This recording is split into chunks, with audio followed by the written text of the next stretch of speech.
आपके साथ मैं हूं श्वेता त्रिपाठी अंदर की खबर लेकर। अंदर की खबर होगी आज सीधे बिहार की सियासत से जुड़ी हुई। बिहार में सियासत की बयार यूं तो हमेशा रहती है, लेकिन मौजूदा सियासी समीकरण इतनी तेजी से बदल रहे हैं कि अगले पल क्या होगा इसका कयास लगाना भी बेहद असंभव सा नजर आता है। तेजी से बदलते राजनीतिक घटनाक्रम की धुरी में मुख्यमंत्री नीतीश कुमार ही हैं और उनका पाला बदलने की अटकलों का बाजार अपने चरम पर है। स्टडी इन अब्रॉड, यस, मैं अपने बैच में एक लौती हूँ जो फर्स्ट अटेम्प्ट में ही फॉरेन कंट्री जा रही हूँ। और सिर्फ इतना ही नहीं, मेरे पेरेंट्स ने सिर्फ एक क्लिक में जाना कि मुझे कब फॉरेन जाना चाहिए। आप कितने अटेम्प्ट में फॉरेन जाएंगे? अभी जाने, एआई एस्ट्रोलॉजर है ना, ये सब जानता है, पूछ के देख लो। नीतीश अपनी पार्टी के नेताओं से लगातार मुलाकातें कर रहे हैं। तेजस्वी ने अपने वरिष्ठों को अपने आवास पर बुलाना शुरू कर दिया है और दिल्ली में अमित शाह और नड्डा ने बिहार के सियासी दिग्गजों को दिल्ली तरफ कर रखा है। इसी बीच आपको बताते हैं राजनीतिक सरगर्मी के पीछे का बैकग्राउंड सिर्फ इतना नहीं है। 2 दिन पहले बिहार के पूर्व सीएम कर्पूरी ठाकुर को भारत रत्न दिए जाने के ऐलान के बाद से नीतीश के सुर बदले हैं और लालू परिवार सोशल मीडिया में चाचा के खिलाफ कभी नरम तो कभी गरम का रणनीति अपना रहा है। आखिर बिहार में पक रही खिचड़ी खाएगा कौन, ये अंदर की खबर में आपको बताएंगे। और आइए अब आपको बिहार की सियासत से जुड़े हुए 10 बड़े अपडेट इस वक्त बता देते हैं। बिहार में क्या कुछ हो रहा है ये समझिए इन अपडेट्स के जरिए। नीतीश ने अपने सारे कार्यक्रम फिलहाल के लिए रद्द कर दिए हैं। इस बीच जेडीयू के जो नेता हैं उनके साथ बैठक भी की गई नीतीश कुमार की ओर से। तो तेजस्वी ने भी आरजेडी के नेताओं के साथ बैठक की है। तो वहीं बीजेपी भी हालात पर लगातार नजर रख रही है और वरिष्ठ बीजेपी नेताओं को दिल्ली बुलाया गया है अचानक। तो वहीं बैठक हुई है। मोदी, शाह, नड्डा ने कल बिहार को लेकर के बातचीत की, बैठक की। 3 घंटे तक वो बैठक चली थी। तो बिहार के बीजेपी के जो नेता हैं उनसे भी लगातार बीजेपी फीडबैक ले रही है। इस बीच आपको बताएं सूत्रों के हवाले से ये जानकारी भी मिल रही है कि अमित शाह और नीतीश कुमार की फोन पर बातचीत भी हुई है, ये भी जानकारी मिल रही है। तो लालू फैमिली कैसे एक्टिव है, लालू यादव ने नीतीश कुमार से फोन पर बातचीत की, ये भी जानकारी मिल रही है।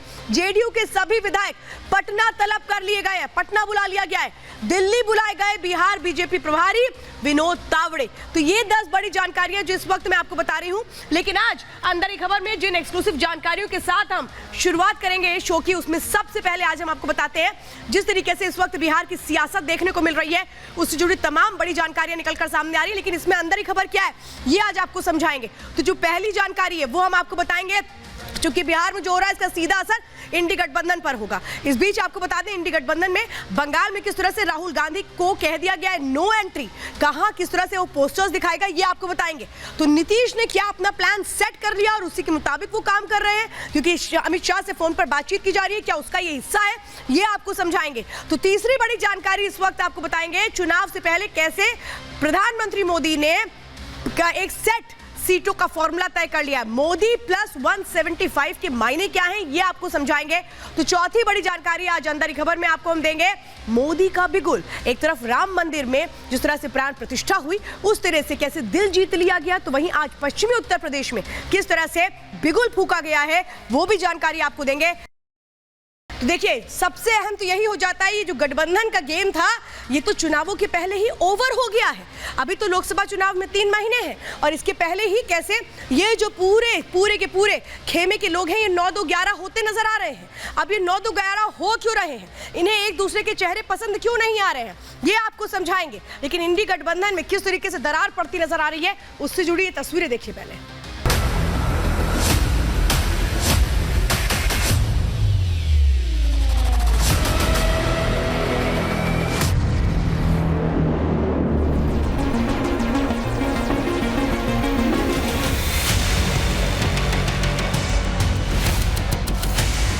मुख्यमंत्री खोला है, अगर वो 10-15 मिनट के लिए भी आ सके तो भारत जोड़ो न्याय यात्रा का महत्व और भी बढ़ेगा। अब कंफ्यूज है खुद ही, कब कांग्रेस के खिलाफ बोलते हैं, कब सीपीएम के खिलाफ, कब बीजेपी के खिलाफ।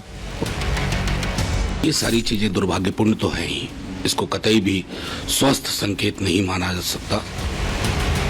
तो 2 कदम राह में चल करके ये एक दूसरे से खो गए, क्योंकि इनके सुर में जो है वो साजिश और जो ताल इनका है उसमें तिकड़म थी। नीतीश कुमार बहुत पहले ही कहा था कि बेपेदी लोटा की तरह वो बेपेदी औरत है, इसलिए माहौल देखकर, हवा देखकर वो समझती है। एक गाना गाते रहते हैं, मैं मैके चली जाऊंगी तुम देखते रहियो, लेकिन मैके का दरवाजा बंद है। भाई इंजन जिधर जाएगा बोगी उधर ही जाएगा, वो जो कहेंगे वही ना हम लोग करेंगे। बीजेपी के लिए, जेडीयू दोनों के लिए अच्छा होगा, जो दोनों का फिर से गठबंधन, जो नेचुरल गठबंधन है वो कायम हो जाए। तो विपक्ष उलझा हुआ है, तो बीजेपी एक के बाद एक अपनी चुनावी रणनीति के तहत कदम आगे बढ़ा रही है। बीजेपी ने अपना थीम सॉन्ग लॉन्च कर दिया है। ये देखिए, बीजेपी ने थीम सॉन्ग लॉन्च करके पूरे देश को बता दिया है कि बीजेपी किस तरह से आगे बढ़ रही है। बीजेपी ने संकेत दे दिए कि उसके मन में क्या है। एक तरफ विपक्षी दल सीट शेयरिंग के फॉर्मूले को तय नहीं कर पा रहे और बीजेपी ने थीम सॉन्ग रिलीज कर दिया। यही था सपना उसका अपना, चुनता रहा वो राह सही, जो जनहित में हो चुना वही, सपने नहीं हकीकत बुनते, तभी तो सब मोदी को चुनते, तभी तो सब मोदी को चुनते। तो देखिए, तभी तो सब मोदी को चुनते, ये थीम सॉन्ग रिलीज कर दिया गया है बीजेपी की ओर से। अब बीजेपी को ही तो हराने के लिए कौन आ रहा था आगे? ये दो चेहरे याद है ना, ममता बनर्जी, नीतीश कुमार। गठबंधन के शिल्पकार तो यही थे। गठबंधन का आइडिया किसने दिया था? महागठबंधन का, कि सारी पार्टीज एक हो जाओ और हम कैसे बीजेपी के खिलाफ सबसे बड़ी रणनीति तैयार करेंगे और इनको चुनावों में शिकस्त देंगे। ये नीतीश कुमार थे। नीतीश का साथ सबसे पहले किसने दिया था? ममता बनर्जी ने दिया था। लेकिन अब यही जो साथ है वो क्यों अच्छा नहीं लग रहा है? क्यों राहें अलग हो चुकी है? क्यों आखिर पश्चिम बंगाल में ममता बनर्जी को ऐसा लगता है कि अगर हम चुनावों में अकेले उतरेंगे तो हमें ज्यादा फायदा होगा? चलिए जरा समझा देते हैं कि आखिर दीदी के मन में क्या है, क्योंकि दीदी के मन में जो है अब वो उसको पूरा करने की तरफ आगे बढ़ रही है। लेकिन इसको लेकर बयान भी सामने निकल कर आ रहे हैं। जो ममता बनर्जी वो कह रही है कि बंगाल में तो हम अकेले चुनाव लड़ेंगे, हमें किसी के साथ की जरूरत नहीं है। तो यहीं आप देखिए क्या कुछ कहा जा रहा है कांग्रेस की तरफ से, बीजेपी के खिलाफ मिलकर लड़ेंगे। जयराम रमेश ये कह रहे हैं, भाई किसके साथ मिलकर के लड़ेंगे आप, क्योंकि साथ में तो कांग्रेस से कोई लड़ना ही नहीं चाहता है। तो वहीं आप देखिए मोहम्मद सलीम वो क्या कह रहे हैं, वो कह रहे हैं ममता रोलिंग स्टोन की तरह रुक करती हैं। वो ये कह रही हैं कि ममता जो है वक्त पे पाला बदलती है। अब ये तीनों के तीनों तो साथ मिलकर के चुनाव लड़ रहे थे, लेकिन किस तरीके से सीट शेयरिंग पर अब आप वर्सेस कांग्रेस हो रहा है, यानी एक तरफ बंगाल है, दूसरी तरफ किस तरह से पंजाब है। अब ये कैसे आमने सामने आ रहे हैं जरा समझिए। पंजाब में दोनों पार्टी सीट शेयरिंग नहीं चाहती हैं, अलग अलग चुनाव लड़ना चाहती हैं।